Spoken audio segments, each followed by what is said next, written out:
Hello everyone. Rank of matrix के बारे में हमने फर्स्ट लेक्चर में पढ़ा था कि रैंक ऑफ मैट्रिक्स क्या होता है और माइनर मेथड से किसी मैट्रिक्स की रैंक हम किस प्रकार से फाइंड आउट करते हैं। इसके बाद हमने इस पर डिपेंड हमने कुछ क्वेश्चन सॉल्व किए थे जिन्हें हमने माइनर मेथड से सॉल्व किया था। जैसे ये क्वेश्चन हमारे पास example number 3, find the rank of matrix A where matrix A दिया हुआ है हमारे पास और इसकी रैंक हमने माइनर मेथड से सॉल्व करके फाइंड आउट की थी। अब हमारे पास जो नेक्स्ट एक्सरसाइज है, नेक्स्ट एक्सरसाइज में हमारे पास है कि किसी मैट्रिक्स की रैंक हम नॉर्मल फॉर्म मेथड से किसी मैट्रिक्स की रैंक किस प्रकार से फाइंड आउट करेंगे। तो आइए देखते हैं कि नॉर्मल फॉर्म मेथड से हम किसी मैट्रिक्स की रैंक किस प्रकार से फाइंड आउट करते हैं। तो नॉर्मल फॉर्म मेथड हमारे पास रैंक ऑफ मैट्रिक्स चैप्टर 4 की हमारे पास सेकंड एक्सरसाइज है।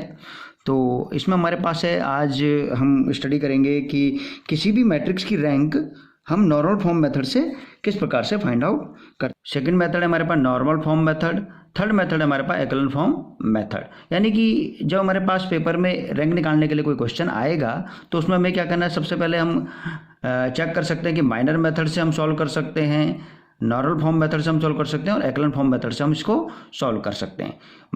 फर्स्ट लेक्चर में हमने देखा कि माइनर मेथड से हम किस प्रकार से किसी मैट्रिक्स की रैंक फाइंड आउट करते हैं। आज के लेक्चर में हम देखेंगे कि नॉर्मल फॉर्म मेथड का यूज करके हम किसी मैट्रिक्स की रैंक किस प्रकार से फाइंड आउट करते हैं। तो आइए देखते हैं। सबसे पहले समझते हैं कि नॉर्मल फॉर्म होता क्या है हमारे पास और नॉर्मल फॉर्म में हम किस प्रकार से कन्वर्ट करके किसी मैट्रिक्स की रैंक फाइंड आउट कर सकते हैं। तो देखते हैं नॉर्मल फॉर्म। इसमें करना क्या होता है, हमारे पास कोई भी हमारे पास m बाई n का जो कोई मैट्रिक्स है, सपोज कि हमारे पास कोई m बाई n का कोई मैट्रिक्स है, इसको हम कन्वर्ट कर सकते हैं नॉर्मल फॉर्म में। तो नॉर्मल फॉर्म में जब इसको m बाई n का कोई मैट्रिक्स है, इसे कन्वर्ट जब हम करेंगे तो हमारे पास 4 केसेस हमारे पास बनने वाले हैं। ठीक है, यानी इसको आइडेंटिटी मैट्रिक्स बनेगा। IR ऑर्डर का आइडेंटिटी मैट्रिक्स बना सकते हैं। इस तरीके से हो सकता है IR, सेकेंड कॉलम पूरा का पूरा 0 हो जाए, कॉलम वाला। थर्ड है हमारे पास IR, रो में 0 कर दीजिए। और फोर्थ है हमारे पास IR, कॉलम 0 और रो 0 कर दीजिए। ये 4 टाइप के फॉर्म में हम इसे कन्वर्ट कर सकते हैं m बाई n मैट्रिक्स को। तो अब हमारे पास जैसे कोई मैट्रिक्स दिया हुआ है हमारे पास m बाई n ऑर्डर का, यदि हम इसे आइडेंटिटी मैट्रिक्स में कन्वर्ट करें तो आइडेंटिटी मैट्रिक्स में जब इसको कन्वर्ट करेंगे तो यदि हमारे पास R ऑर्डर का एक आइडेंटिटी मैट्रिक्स हमें मिलता है तो मैट्रिक्स की रैंक हो जाएगी रैंक ऑफ ए, यानी मैट्रिक्स की रैंक इस केस में हो जाएगी हमारे पास R। जितने ऑर्डर के आइडेंटिटी मैट्रिक्स में हम इसे कन्वर्ट करेंगे वही हमारे पास मैट्रिक्स की रैंक होगी। तो इसे किसी एक एग्जाम्पल से समझते हैं। जैसे सपोज कि हमारे पास कोई क्वेश्चन दिया हुआ है A11, A12, A13, ये एक हमारे पास एक मैट्रिक्स दिया हुआ है। A21, A22, A23, A31, A32 और A33, ये एक मैट्रिक्स दिया हुआ है।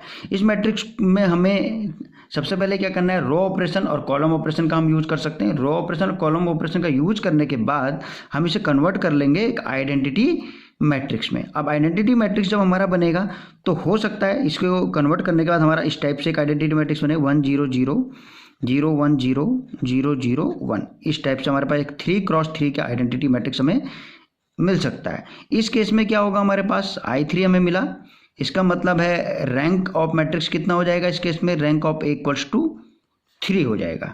ठीक है, हो सकता है इसी मैट्रिक्स को हम कन्वर्ट करें और हमारा मैट्रिक्स जो मिले वो इस टाइप से मिल सकता है 1 0 0 0 1 0 0 0 0। इस टाइप से हमें मैट्रिक्स मिल सकता है। इस मैट्रिक्स को हम इस टाइप से लिख सकते हैं I2, या I2 हो जाएगा हमारे पास, और यहाँ 0 यहाँ 0 यहाँ 0। ठीक है, यानी कि 2x2 का हमारे पास एक आइडेंटिटी मैट्रिक्स मिलेगा। इसका मतलब है मैट्रिक्स की रैंक इस केस में क्या हो जाएगी, 2 हो जाएगी। और हो सकता है हमारे पास इस टाइप से एक मैट्रिक्स मिल जाए कि इसकी सभी रोज कॉलम इधर से हमारे पास 0 0 हो जाए और केवल एक एलिमेंट हमारा बचे इसमें केवल, यानी कि हमारे पास I1 0 0 0। इस टाइप से हमारे पास मैट्रिक्स मिल जाएगा। इस केस में हमारे पास रैंक हो जाएगी मैट्रिक्स की 1। तो इस तरीके से हमें क्वेश्चन को सॉल्व करना है। और मैट्रिक्स की रैंक फाइंड आउट करनी है। तो चलिए इसको किसी एक एग्जांपल से समझते हैं। एक एग्जांपल है हमारे पास, क्वेश्चन है find the rank of matrix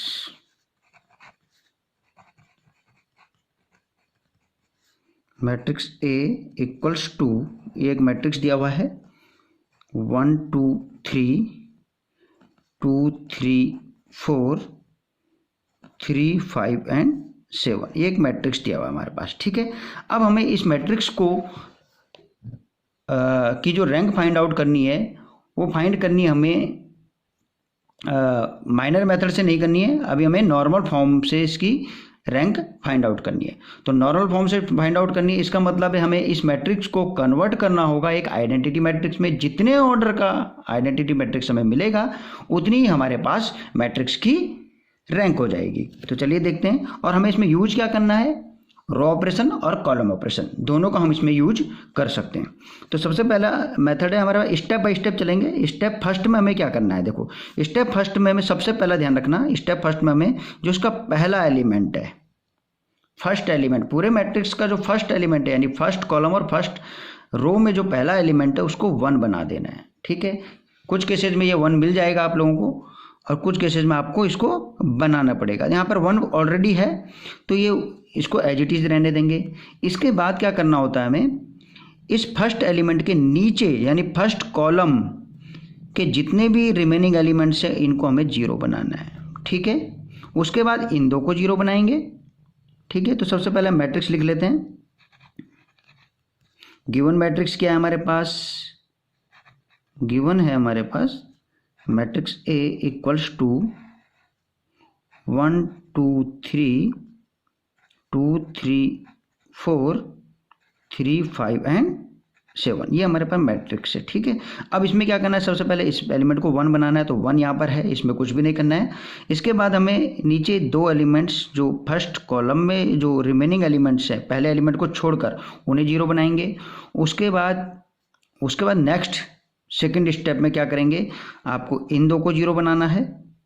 ठीक है, उसके बाद जो रिमेनिंग एलिमेंट है, डायगोनल एलिमेंट को 0 नहीं बनाना है हमें, लेकिन कुछ केसेज में ऐसा होगा कि डायगोनल एलिमेंट भी हमारा 0 बन जाए तो उसमें हमें ध्यान नहीं देना है। हमें केवल जो फर्स्ट कॉलम है उसके जो नीचे के एलिमेंट है उनको 0 बना लेना है और रो के भी एलिमेंट को ये 0 बना लेना है। इसके बाद हमें इस 5 यहाँ पर लिखा है इसको 0 बनाएंगे, उसके बाद इस 4 को 0 बनाएंगे और हमारा मैट्रिक्स कन्वर्ट हो जाएगा एक डायगोनल मैट्रिक्स में और लास्ट में हम उसे एक आइडेंटिटी मैट्रिक्स बना लेंगे। ठीक है, तो आइए देखते हैं।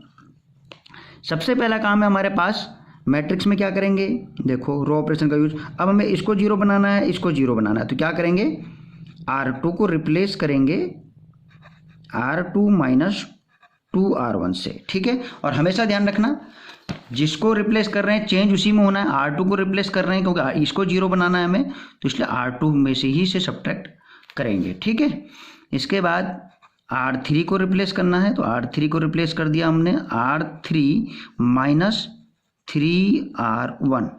ठीक है, अब इस केस में क्या होगा इसमें देख लेते हैं।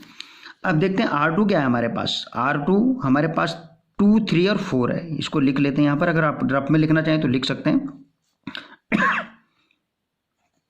2 3 4, ये R2 है हमारे पास। अब इसमें से सब्ट्रैक्ट करना 2R1, तो 2R1 ये है हमारे पास। R1 में 2 का मल्टीपल करेंगे यानी कि 2 4 और 6, ये हमारा R2 बन जाएगा। 2R1 ये हो गया हमारे पास। ठीक है, माइनस करेंगे तो इसके बाद क्या आ जाएगा, यहाँ पर 0 -1 और -2, इस तरीके से हमें इसको सॉल्व कर लेना है। ठीक है, इसी टाइप से अब R3 को करेंगे। R3 को लिख लेते हैं। R3 कितना हमारे पास 2 5 है 7 और 3R1 यानी R1 में 3 का मल्टीपल कर देंगे, 3 1 जा 3, 3 2 जा 6 और 3 3 जा 9।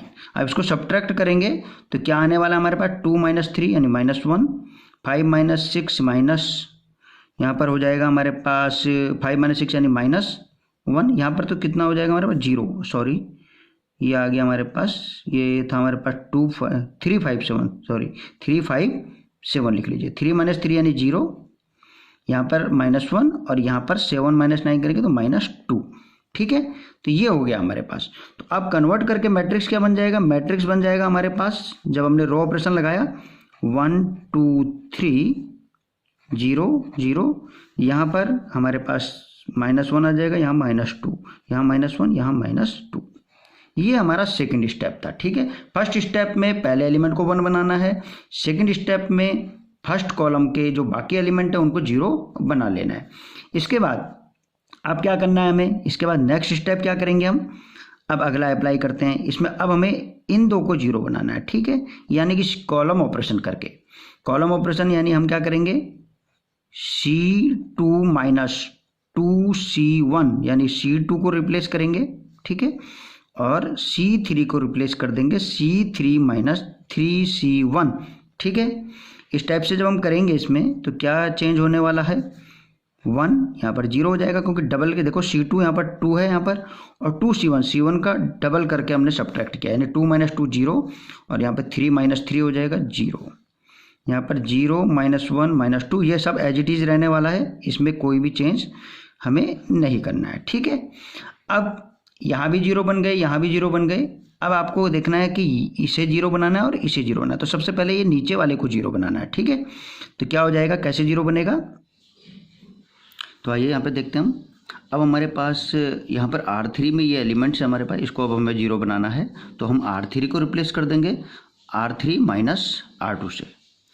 इसके बाद जब R3 - R2 करेंगे, देखो क्या होने वाला है, फर्स्ट रो हमारे पास एज इट इज़ रहने वाली है 1 0 0, सेकेंड रो 0 -1 -2, और थर्ड रो हो जाएगी हमारे पास 0 -1 से -1 सब्ट्रैक्ट करोगे तो 0 हो जाएगा, -2 से +2 करेंगे तो यहाँ पर ये 0 होने वाला है। ठीक है, तो हमारे पास थर्ड रो पूरी की पूरी 0 हो जाएगी।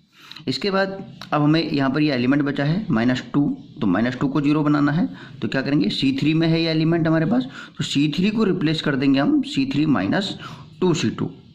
ठीक है, तो first column as it is रहेगा 1 0 0 0 -1 0, सेकंड कॉलम भी, और थर्ड कॉलम में हम -2 यहाँ पर है, यहाँ पर इसको क्या करेंगे 2C2 करेंगे, यानी कि 2 का मल्टीपल करेंगे तो यहाँ -2 हो जाएगा, यानी -2 में आप +2 करेंगे तो क्या हो जाएगा 0 हो जाएगा, तो ये 0 0 0। इसके बाद हमारे पास यहाँ पर अब -1 बचा है, हमें इसे आइडेंटिटी मैट्रिक्स बनाना है, सभी एलिमेंट्स हमारे 0 हो चुके हैं डायगोनल एलिमेंट के अलावा। अब हम इसे -1 को +1 बना देंगे, तो क्या करेंगे हम R2 को रिप्लेस कर दीजिए -R2 से, एक तरीका ये है हमारे पास, या हम C2 क्योंकि C2 लाइन में है हमारे पास, C2 को भी रिप्लेस कर सकते हैं -C2 से, यानी कि हमारे पास R2 रो 2 को -1 से मल्टीपल कर दीजिए, या कॉलम 2 को भी हम -1 से मल्टीपल कर सकते हैं, तो क्या हो जाएगा, यहाँ पर प्लस हो जाएगा, यानी 1 0 0 0 1 0 एंड 0 0 0। अब हमारे पास यहाँ पर ये आइडेंटिटी मैट्रिक्स बन गया और बाकी सभी एलिमेंट्स इसमें 0 हो गए, तो इसको लिख देंगे हम I2 और यहाँ 0 0 0, यानी 2 ऑर्डर का हमारे पास एक आइडेंटिटी मैट्रिक्स मिला। तो ये हमारे पास हो गया कि नॉर्मल फॉर्म में हमने इसे कन्वर्ट कर दिया है, और नॉर्मल फॉर्म में कन्वर्ट करने के बाद हमें जो मैट्रिक्स मिला वो मिला है हमारे पास 2 × 2 का identity matrix. Hence the rank of matrix A is 2, या दैट इज कह सकते हैं rank of A equals to 2 answer. इस तरीके से आपको क्वेश्चन सॉल्व करने हैं। अब हम इसमें कुछ बड़े क्वेश्चंस देखेंगे, तो 4 का कोई एग्जांपल ले लेते हैं मैट्रिक्स का, जिसे हम नॉर्मल फॉर्म में कन्वर्ट करेंगे और उसकी रैंक फाइंड आउट करेंगे। तो चलिए देखते हैं।